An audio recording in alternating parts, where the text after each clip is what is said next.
Você conhece aquele tipo de história que parece mentira, mas é justamente por ser absurda que só pode ser verdade? Então segura essa. O riff mais famoso do Guns N' Roses nasceu com um aquecimento qualquer e o próprio Slash quase o jogou fora. Sim. Sweet Child O' Mine, o hino definitivo do hard rock dos anos 80, começou como um nada, um rabisco, uma brincadeira de dedos na guitarra e virou a assinatura sonora de uma era inteira, do auge ao crepúsculo. E quando você entende isso, a música muda de forma, porque você percebe que ela não é só um hit romântico com guitarra brilhando no começo, ela é um retrato perfeito de um momento histórico em que o rock estava no topo do mundo e não sabia que estava prestes a cair. No final dos anos 80, o hard rock americano vivia seu império. Era cabelo grande, couro, maquiagem, solos velozes, refrões gigantescos e uma indústria inteira girando em torno de clipes que definiam o que era ser alguém. A MTV ditava o gosto, a estética e a realeza. Motley Crue, Poison, Cinderella e companhia dominavam o imaginário como se aquele carnaval nunca fosse acabar. O lema Sex, Drugs and Rock and Roll não era uma metáfora, era rotina. E aí entra o Guns N' Roses como uma anomalia perigosa. Eles não tinham o polimento do heavy metal bonitinho. Eles pareciam sujos, reais, imprevisíveis. Era como se a banda tivesse vindo da rua para invadir um palco que estava limpo demais. Quando Appetite for Destruction chegou ao mundo, não era só mais um disco, era um aviso de que o rock podia ser agressivo de novo, sem pedir desculpas. A ironia, esse álbum, que virou um monstro comercial, foi gravado rápido, com um orçamento que hoje parece quase inacreditável para o tamanho do impacto. E antes de virar clássico, foi visto por muita gente da indústria como problemático. Letras demais, atitude demais, capa demais. Só que o mundo não estava procurando segurança, estava procurando faísca. E o Guns entregou gasolina. Só que Sweet Child O' Mine não nasceu como vamos escrever o hino romântico da década. Ela nasceu do jeito mais anticlimático possível. Um riff casual, um exercício, um teste de som. Em um ensaio, Slash estava ali aquecendo os dedos com um padrão melódico simples, repetindo notas como quem não tá tentando impressionar ninguém. Nada épico. Nada planejado, só a mão indo. Aí acontece o típico milagre de banda. Alguém escuta e entra junto. Easy encaixa um acorde. A base começa a ganhar corpo. Duff aparece com uma linha de baixo que dá aquele caminhar quase blues e a bateria vem com um balanço que não é duro nem fofo. É o groove certo pra fazer a música andar com confiança. Em algum momento, acho que o Rose escuta aquilo e sente que tem uma canção escondida ali. Ele improvisa uma letra inspirada em Erin Everly, sua namorada na época. E aqui entra a parte deliciosa. Slash não gostou. Pelo contrário, pra ele, aquilo soava meloso demais, bonitinho demais. Quase uma música que não combinava com a imagem que ele tinha do Guns. Na cabeça dele, era o tipo de coisa que você interrompe antes que vire sério. Só que a banda continua tocando. Estica.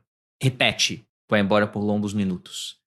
E quando acham soltar algo como isso é uma música, você consegue imaginar Slash olhando com aquela cara de você só pode estar brincando.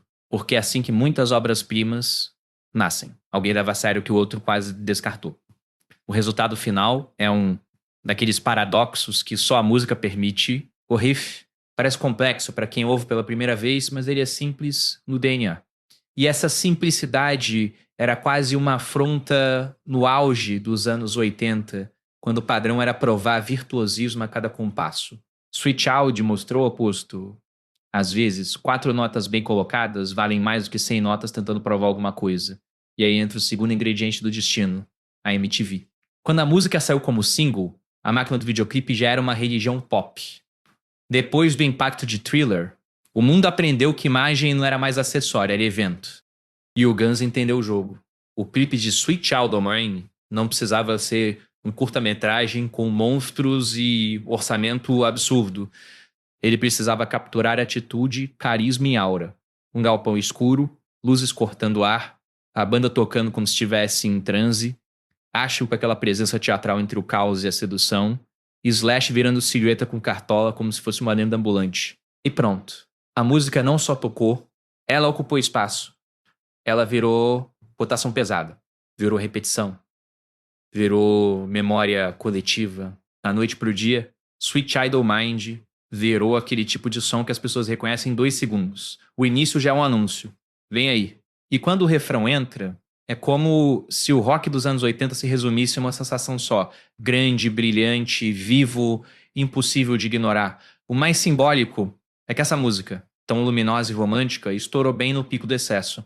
Era o período em que o hard rock estava inchado de glamour, turnês intermináveis e um estilo de vida que cobrava preço alto. A cultura do tudo pode vinha com recibo escondido.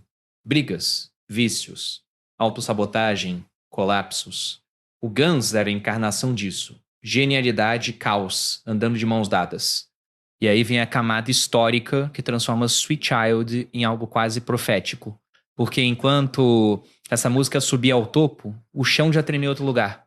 Em garagens de Seattle. Em bandas que estavam cozinhando um som mais cru, mais pessimista, mais pesado, no sentido emocional. O grunge estava chegando como uma resposta ao excesso, como se dissesse chega de brilho, chega de pose, chega de fantasia. E então você percebe a ironia perfeita.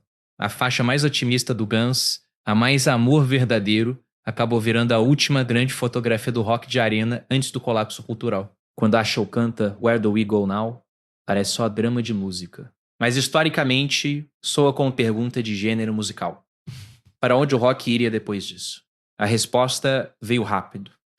Em poucos anos, o mundo mudou de tom. O niilismo ganhou força. A estética limpinha perdeu a graça.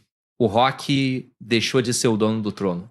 E Sweet Child O' Mine ficou como o monumento de um tempo em que um rave podia unir estádios, rádios, clipes e cultura de massa numa mesma febre. E mesmo depois da queda, a música não caiu. Ela virou nostalgia eterna, tocada em estádio, em festa, em trilha sonora, em cover famoso, em tendência de internet. Ela virou um código universal do rock. E ao mesmo tempo virou uma espécie de epitáfio do próprio Guns, o ápice que virou rótulo. Slash pro mundo, muitas vezes é o cara daquele riff. Acho, pra muita gente, é a voz daquele refrão. Como se a história inteira da banda pudesse ser reduzida àquele começo de guitarra. O que é injusto, mas também é o preço da imortalidade pop. No fim, Sweet Child O' Mine é a lenda perfeita, porque tem todos os elementos que a gente ama. Acidente, resistência interna, quase descarte, genialidade nascendo do improviso e o mundo transformando aquilo em símbolo. É como se a música provasse uma verdade simples e meio cruel. As coisas mais gigantescas nem sempre nascem de um plano genial. Às vezes nascem do momento em que alguém insiste no que parecia bobo. Às vezes nascem do riff que você joga fora. E talvez seja por isso que ela continua tão viva. Porque existe algo quase humano demais ali. Uma pureza fugaz, capturada no meio do excesso, uma faísca de verdade no auge do espetáculo, um amor cantado no meio de uma década que estava prestes a ser engolida pela própria caricatura. Sweet Child O' Mine continua luminosa.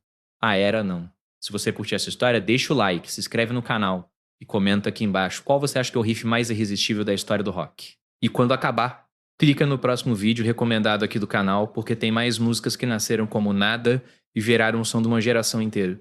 A gente se vê no próximo.